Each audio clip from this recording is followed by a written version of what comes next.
Welcome to Psyber-Conversations, the show where it's okay to agree to disagree. Today, Bob and I are joined by Bob's son, Matthew, and we are talking about Iron Man, released in 2008, starring Robert Downey Jr. and Jeff Bridges, among others. So this was for people who didn't know this. This was a huge beginning for, or I should say, I would say it's a humble beginning for something that turned into a gigantic juggernaut of a series. And we're going to be covering everything all the way up until, at least until Spider-Man No Way Home, which is years from now, but not that long. Not that long. Well, by the time we get to it, at least. Yeah, no, maybe. I mean, by the time they made it, though. That came out when? 2021? Yeah. So, yeah, like almost 15 years after Iron Man came out. I do know, like, the basics that I know about the whole thing and this is something that I really love this story. Kevin Feige had this idea, and he basically decided he was going to make a series with all of these different Marvel characters, not starting with the most popular ones, which is why Spider-Man wasn't anywhere to be seen, even though he's by far the most popular. In fact, Iron Man was a very second-tier Marvel character. People knew him, like some people knew him, but a lot of people wouldn't have recognized him, and a lot of people didn't know anything about him unless they read the comics. I knew about him because at the time, right about the time that this movie was announced, one of the guys that I hung out with a lot was this guy from work. He was a huge Marvel Comics fan, and his favorite hero in Marvel was Captain America, which, as it happens, is mine too. But he also loved Iron Man, and we talked about that, and he told me everything there was to know about a lot of these characters about a year before Iron Man was released or even announced. So I remember it hit really strong for me because, like, I saw the movie and I was able to recognize these plot points that he had talked about.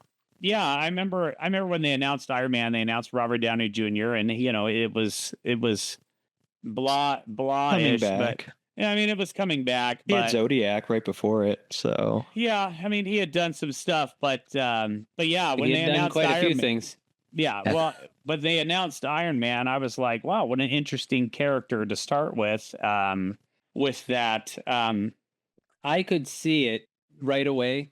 Like, that made perfect sense to me. Yeah. Because it's not even a stretch. He's basically Tony Stark in real life, except for the whole intelligence thing. That's not like me trashing on Robert Downey Jr. He's intelligent, but he's not the world's smartest man. Well, I don't think anybody is really Tony Starkish. I remember, them talking about it, and as I've mentioned before, in a few episodes, it's like when people are like, "Wow, why cast him as that?" or "Why cast?" Some people were like, "Really interesting. That's kind of weird." And I always go back to Michael Keaton cast as Batman. What, like, complete 180 for Michael Keaton, especially in the 80s, because he was a comedian. It was comedian. And then he just, and then Batman, boom. And it's like, I'll never be judgy again unless it's blatantly like someone where you're like, what?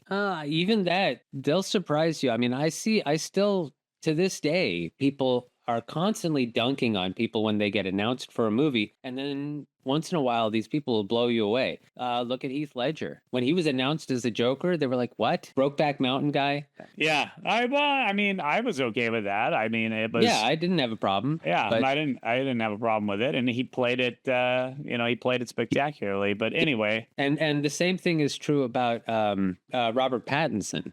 Mm-hmm. Yeah, I remember the flack. I remember the flack for that one, but he'd already built up a career. I enjoyed a lot of his stuff post Twilight. One of the ones I remember watching, I was like, oh, he's got some range, was The King with Timothée Chalamet, and then he played the French king. I can't remember the character, and he played it so well. And so when they announced him as Batman, all the internet was up in arms. I was like, Well, I think that's a fine choice. I mean, if you're only thinking of him in Twilight, then you're in the wrong mindset with that. So yeah, I'm no fan. I'm not a big fan of Twilight. The guy is an actor. I'm willing to see him in different roles. Right. I mean, Iron Man, I don't remember, I was younger when the MCU started. I was almost 13 when Iron Man came out. So I wasn't online looking at those early online forums or comicbook.com or whatever. So I didn't know that this was ramping up. My dad just took me and my brothers to go see. He's like, we're just going to go see Iron Man. And I was like, wow, that sounds like a lot of fun.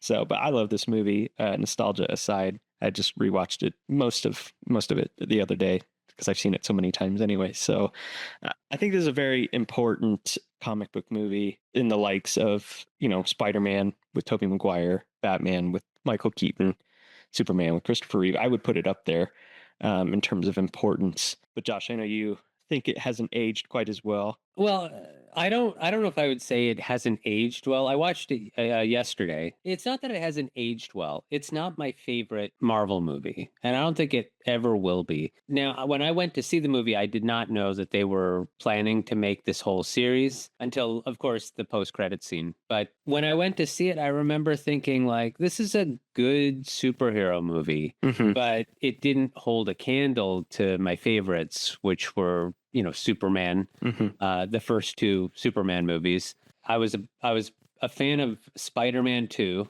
the one with Alfred Molina as Doc Ock, and I was, of course, a huge fan of The Dark Knight. Not The Dark Knight Rises, which I still can't stand that movie, but The Dark Knight, I loved it. I thought that was going to be the best comic book movie of all time. And the only thing I didn't like about that is Superman has always been my favorite superhero. I wanted Superman to have the favorite movie of all time. So when I saw this, and I remember thinking, like, it's a really good origin story for Iron Man. It's like in some ways obviously different than the comics, but the liberties they took weren't so bad that I'd be like, I got into it. But the bad guy, and this is a common thing that you'd hear from everyone about Marvel movies, especially, is that the bad guy was very one-dimensional. To this day, it seems like Obadiah Stane was only in it because he was jealous that he wasn't the top dog at Stark Industries. Right. And, it's petty. Go ahead. I was gonna say, coming all the way back to what you said, but Matthew said, which is that I think that what gets lost in translation, or because now we have this MCU, right? We have like 4,000 movies and 10,000 TV shows. Again, we have these pivotal superhero movies that occur, and Josh, you already spelled them out. And I think that Iron Man, like we were talking about at the Halloween episode, how Scream was like a complete redefining, in a way, of the horror genre. This, I think, Iron Man, in the way the first phase one of Marvel was redefining. I mean, I get that they're building this universe, but the movies, even as standalone movies, they were different. They were more fun. They were a little more comic bookish, but not outlandish. And I think that the one-dimensionalness, I'm basically replying back to everything you guys said. The one-dimensionalness of the plot is simple. It's a man who's humbled, who like learns to, come down from his high horse, as it were, to come down. And the other character is, Obadiah Stane is, he is, kind of one dimensional, but I think especially in this day and age, I think that those, I don't want to call it a simple plot, but those familiar plots, I think, are really important. And I finished watching it. I finished watching Iron Man today at work. That sounds like a good job. No, believe me, I had to pause it like every 5 to 7 minutes because somebody would walk in my office. Yeah, but, anyway, but you've seen it plenty of times. You could probably quote it almost. Like 487. Yeah. No, I'm kidding. But the thing is it's still just as good as when I saw it the first time. And and the special effects are still good. It's still a good movie. And I think that while I agree with you, because you and I, Josh, have seen a lot of movies together and separate, and it's like, yeah, you can only go so far where it's like, oh, that guy's, he reminds me of these 40 other villains, or he's one dimensional or whatever. But I don't know if that's the problem. And I also want to note, this is very important to me that everyone knows this. When I say it's not my favorite Marvel movie, that's not to say I don't love this movie. Mm-hmm. With the exception of Thor: Love and Thunder, I love every single Marvel movie. There's some movies I like more than others. And Iron Man, I love it, but I don't love it as much as, half a dozen other movies. Mm-hmm. It's not because it's not good enough, but it's because it's against such stiff competition. So I did want to mention that. And the other thing, I think part of why Iron Man, the first movie, and also Iron Man, the character, is never going to be my favorite, that I don't see a lot of character development, even for Iron Man. He does, it's not that there's no character movement. He doesn't stay static for the whole movie, but he doesn't really change that much. His change is basically, I'm going to make weapons and sell them for money, and I don't care who gets hurt, to I'm going to sell weapons for money, and I'm going to make sure that the right guys get them. But he's still Tony Stark. He's still a womanizer. He's still egotistical. In Age of Ultron, I believe, Cap says something that I think is extreme. Or maybe it was the first Avengers movie. Cap says something that is very. It was the first Avengers movie. I know what you're going to say. Where he says, you're not the one to make the life or death, to put your life on the line. Right. And that's part of why, if you look at the whole MCU from Iron Man up to Endgame, that is an arc. Right, of course. Yeah. But I mean, for Tony Stark specifically. Yeah. But looking at this movie, his change, there is some change in the movie, but it's very minimal. He's very much the same person at the end of the movie, to me at least, as he was at the beginning. I probably disagree there. I think within the first half hour when he loses Yusuf in the movie, I think that totally shifts him. His moral compass activates, basically. Yeah. He's warring with himself. Right. And he makes that Mark I outfit knowing that it's a life or death. That's where Cap's line kind of falls flat for me in the first Avengers. It's like Tony makes life or death choices, even in Avengers 1. And then with the nuke at the end, I'm getting ahead of myself because we're talking about Iron Man, but with Yusuf, that's when I feel like the arc begins. But yeah, to your point, Josh, I mean, at the end, he's still like that, quirky. He's got a quip at the end and he's like, I am Iron Man. And it is. And that's not to say I don't like it. Right. Yeah. I mean, I'd probably put this in the top 3 for me out of MCU. I think it was my number 1 until Infinity War came around. Spoilers. I probably put this at 3. I go back and forth, putting it in second or third. So I just think it's a very important film. It tells a visceral story that we don't get anymore in the MCU, really. Disney didn't own Marvel. I mean, just Paramount distributed this film, I think is what it was. Paramount distributed it, but it was made by Marvel Studios before. Right. They self-financed. Right. Yeah. And I mean, you don't get this type of movie anymore in the MCU. And I think that's why I rank it so high. I think it built the framework for not only phase 1, but for every origin story they had going forward. Not that it wasn't kind of borrowing what came from before, but it was an origin story like every other origin story. But right. But for some of those B-level characters, like we talked about, like Thor, I mean, you built the framework for Thor, you built the framework for Captain America, which in my opinion, those two are subpar compared to Iron Man 1. Not that they're not good. It's just they're weaker films. And actually to me, I like both of them. The first ones in both of their franchises more. Okay. Yeah. I mean, that's fair. I love Captain America. I love Thor. So, and I think, it borrowed a lot from Batman Begins to with the framework of an origin story where there's a little bit of a differentiation between how Tony is thrown into the life of the dark, I guess you call it the dark side, the dark areas of life, where Bruce Wayne in Batman Begins goes willingly, Tony is captured, but they both have to overcome that and they learn something from those dark areas of life. So I'm going on a tangent.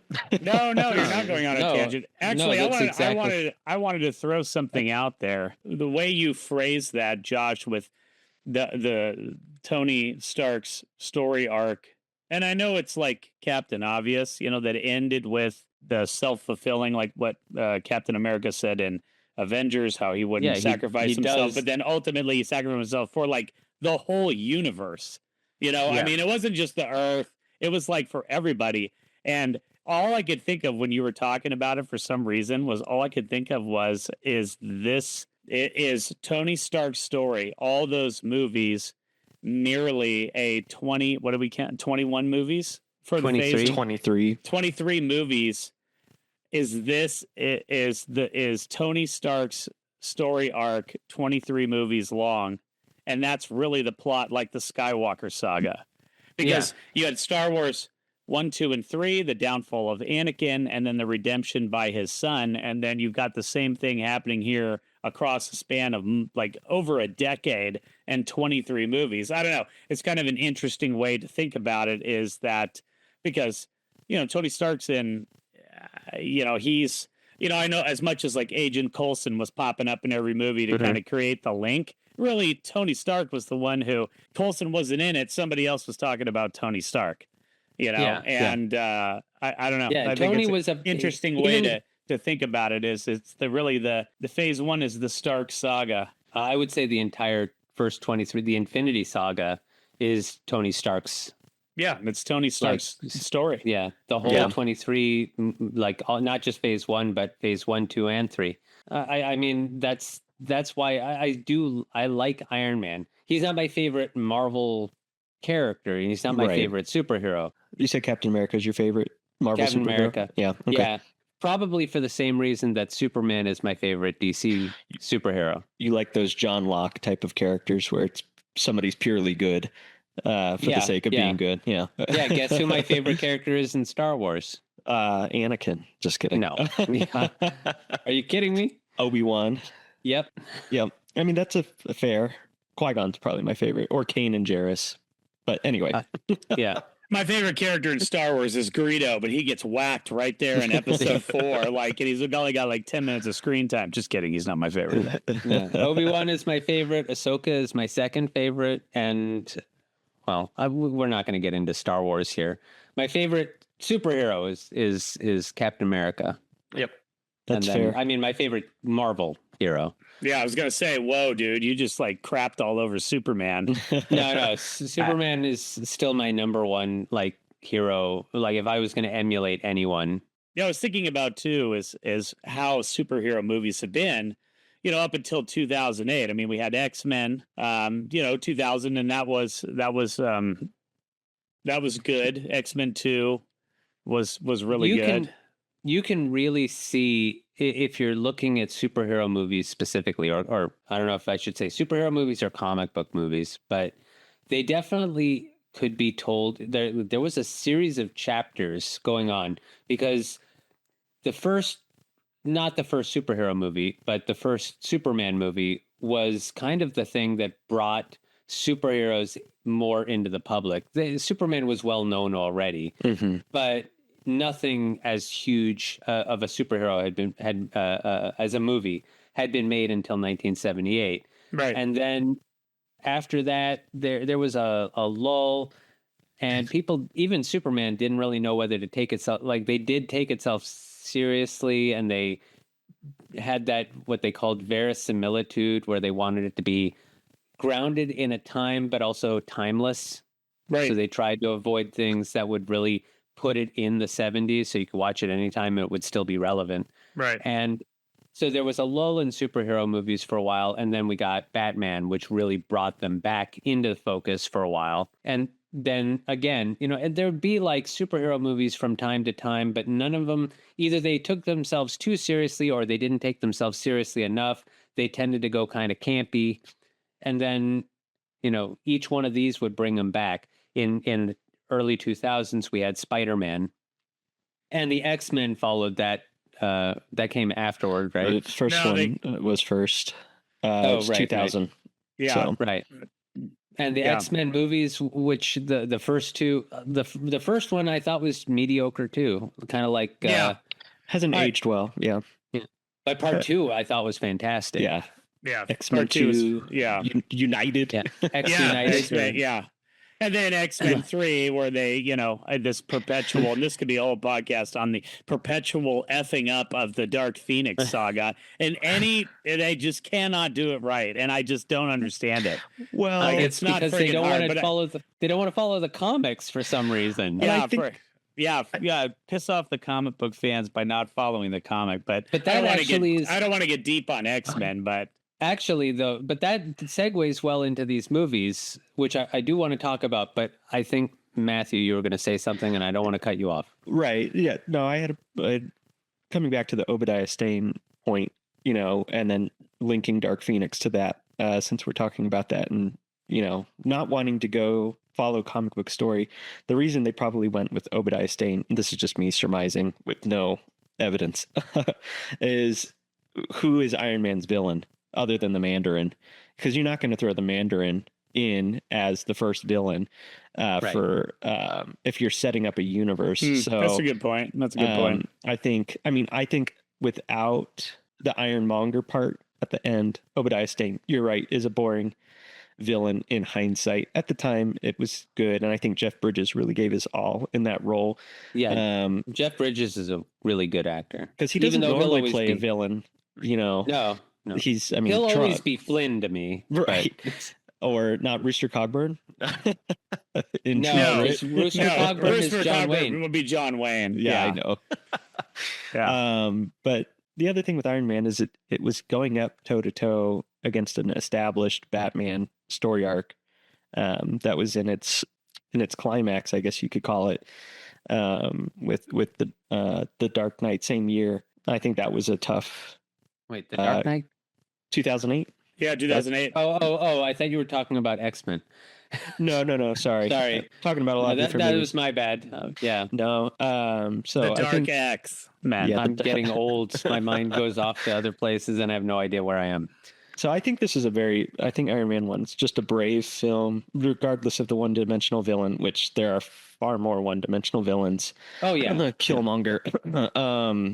Just kidding. You needed to fight somebody at the end. You know what I mean? Killmonger? Yeah, in Black Panther. Yeah, that's what I thought. I didn't think he was one-dimensional at all. I thought he was very complex. I don't think he was portrayed well, so it came off as one-dimensional. Oh. To me, I don't think that was a... Anyway, well, maybe we'll save he's that not for the Black Panther episode. Yeah, he may not be extremely complex, but I thought he was more than Stane. Like, I felt bad for him at times. Not all the time, but right. Yeah, and I thought Michael B. Jordan was really good in it. But that I'm coming off of just having watched Sinners a week ago. But coming back to Iron Man, I think linking it to The Dark Knight, we were used to the grounded superhero films. I know we talked about Superman being grounded. Iron Man was also grounded-esque, but also trying to bring in some of that future technology or up the state of the art at the time of the release. I mean, I always laugh now at his little LG flip phone that's supposed to look futuristic. Yeah. Because iPhones weren't mainstream yet. But but they added the other beep boop boop, the more futuristic sounding type of stuff. So that makes it futuristic automatically. Jarvis and then the robots, bringing in the comic book elements there, as well as and making we have it to seem. Throw in a shout out to Dummy. Yes, Dummy. Yeah, Dummy.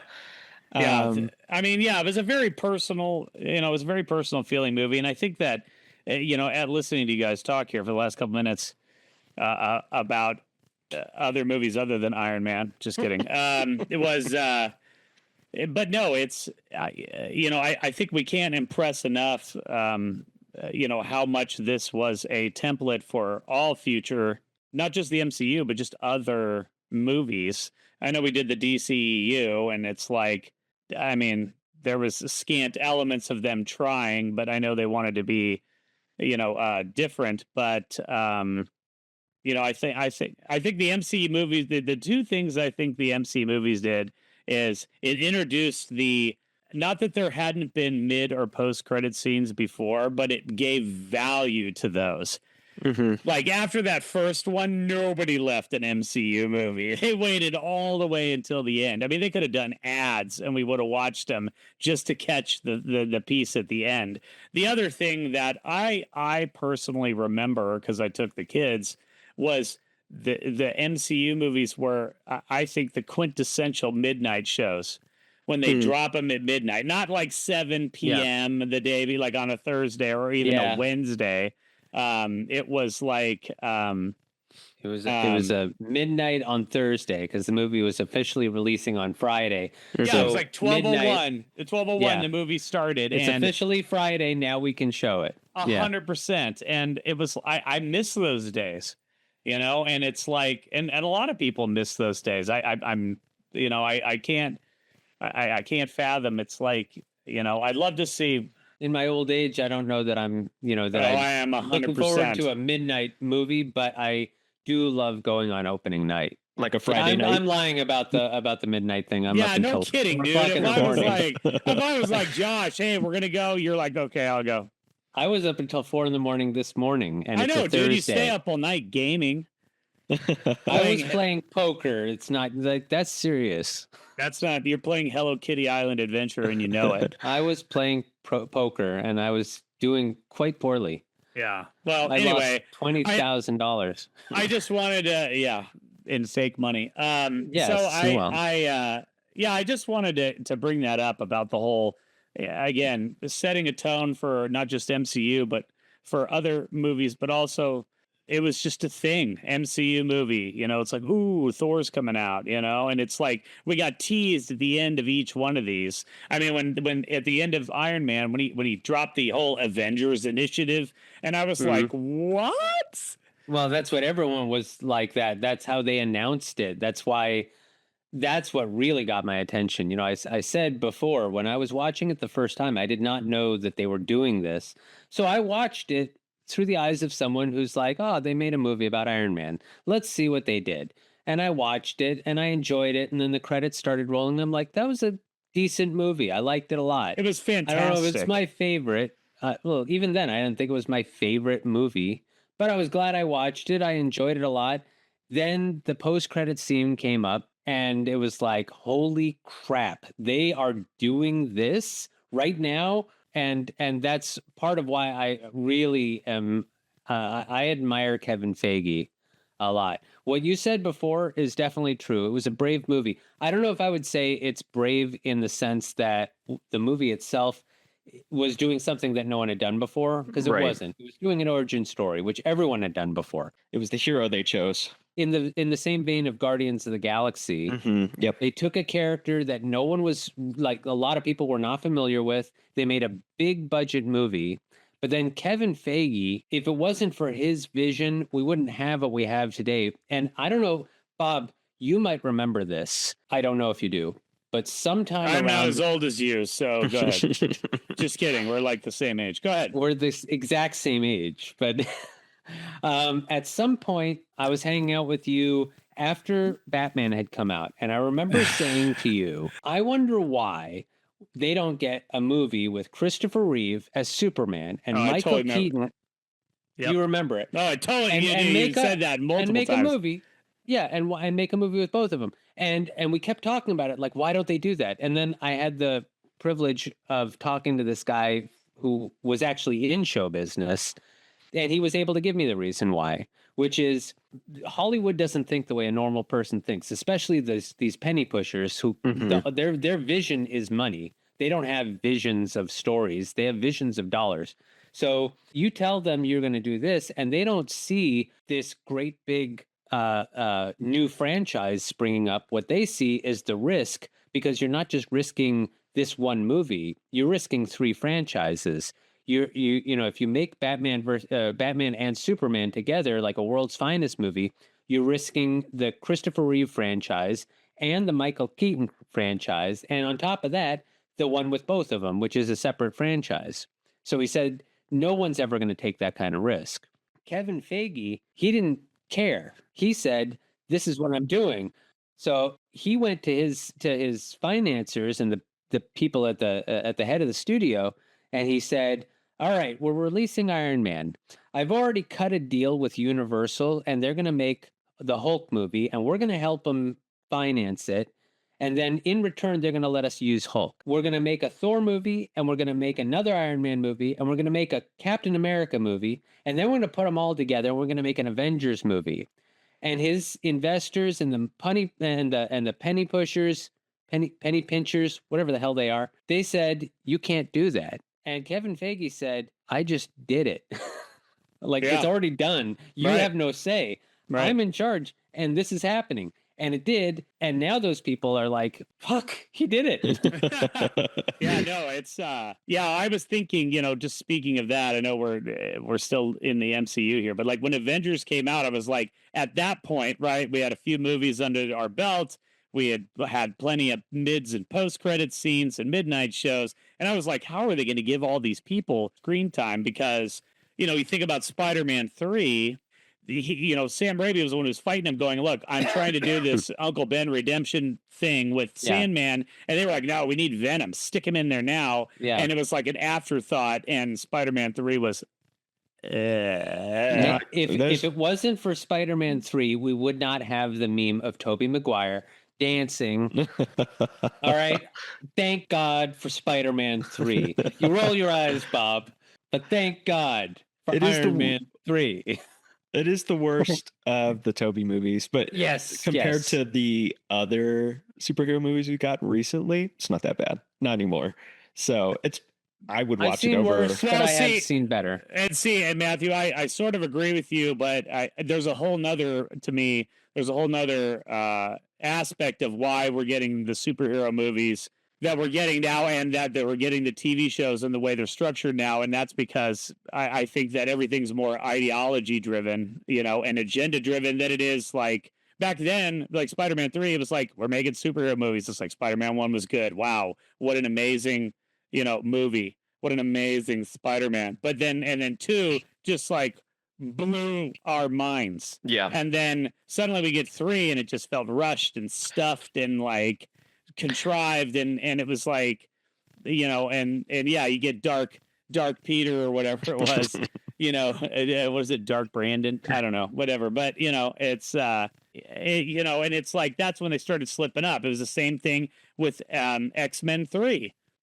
Well, I think it's this comes back to the point of Josh talking about the penny pinchers and the studios focusing. They don't care until it starts making money, and this happens in any entertainment format. Video games. This happens in every format of every business. Right. It's always about money. Well, it's only about money once they figure out that it's they can make money off of it. Realize that they can. Because you look at video games, and we could take this out. You look at video games; it's suffering the same fate right now. It's all the investors and shareholders, and we're getting just horrible games. And this happened with Superman Returns and X-Men 3, because Bryan Singer left X-Men because he wanted to make a Superman movie so badly. And so Fox had to step in, and they just threw whatever X-Men 3 was, hoping something would stick, and it didn't. And then, but Warner Brothers interfered too much with Superman Returns, telling Bryan Singer how to make that movie. I watched a YouTube video on why Superman Returns and X-Men 3 both suffered, and in terms of narrative, and it's because the studios got too involved, because at that point we already had a handful of super movies that did really, really well, and the investors started to take notice, and that's what's happening now. That's all under one studio with Disney. MCU's fully taking notice. Like, we can make hundreds of millions of dollars every time because it says Marvel. It doesn't matter the quality. So, well, Bob and I talked about that too with the DC. That's what happened to the DC. They tried to copy Marvel. Right. And they rushed it. And I think, but that's what comes back to Iron Man ultimately is, when I say it's a brave movie, it's what you said earlier about Feige. And he took that risk that Peter Jackson took with Lord of the Rings, where he filmed them all back to back and didn't tell the studio that he was going to do that. And setting up the Avengers with your first B-grade superhero, elevated now to S tier, I guess you could call it that. Super recognizable, and setting up the Avengers with a star that is coming off of a drug addiction and going through rehab, and a director who's not super well known. I mean, it was a huge risk, very brave movie. That's why I think it's so important as well. Oh, it's definitely important. Yeah. But anyway, kind of tying all of that together, the studios, now that they are taking notice in movies, is why we're seeing a dip in quality, and Disney owns it all. So we do get those rare movies out right now that have an absolute impact on like the whole freaking planet practically. And it's like, just because it's a good story and it resonates with everybody. And it's like, I wish that the studios would see the longevity of that value rather than just throwing shit on the screen, and just having like let's just crank out the next Marvel movie.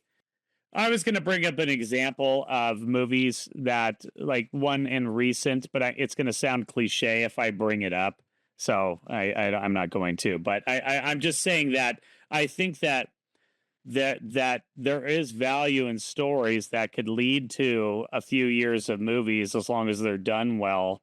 And I definitely agree with you that studios need to back up a bit, but we're seeing that not just in movies, but in all facets of big business. I mean, we were talking about video games before, and I don't want to like belabor that because we're here to talk about Iron Man. No, let's talk about GTA 6 being postponed. I knew that was going to happen. I knew that was going to happen. That made me so and mad. I'm okay with it because I did play Cyberpunk 2077. And that's like one of the best games ever made. It is now. Yes. Go back in time to when it was first released. I didn't play it in 2020. I played it the point year. Is, oh my gosh. If they had released it when it was done, it would have been, it would have gotten Game of the Year. Instead, it became a how not to do video games, like a lesson for everyone. And so I'm okay with GTA. But that comes back to what you said, which is you can release it and it can be like a complete clusterfuck. All right. Or or release it and do bunches of patches and bunches, and you know what? You're still going to make the money back, double the money back that it took to make the game. That's the problem. It took them like a year to get Cyberpunk where they needed it to. I'm okay with them postponing. They didn't GTA lose any money for a few months. Yeah, but I'm okay with GTA being pushed back. But that's not what I was going to talk about. The thing I was talking about is video game companies were doing just fine, and then they saw Fortnite. And Fortnite is, what they do. It's a free to play game, but they have all those little in-game purchases for loot boxes and shit. Yeah, microtransactions. And they don't even care if everyone buys them. What they're looking for is the whale. The rich person who doesn't care and spends a shitload of money on that game to buy everything so that he wins. Yeah. And that's all they care about. And you want to see some example of that? Suicide Squad killed the Justice League. There's Warner Brothers saying, we're sure we're going to catch a whale. And guess what? The whale landed on you. It flattened you. And that seems to be what happens with movies, too. And I don't want to dunk on Disney, because I love Disney. I think that Disney has done some really good things with superhero movies. But not recently.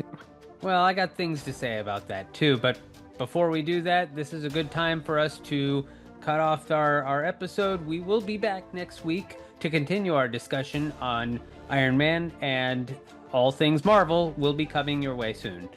In the meantime, please hit like and subscribe, and as always, make tomorrow better than yesterday.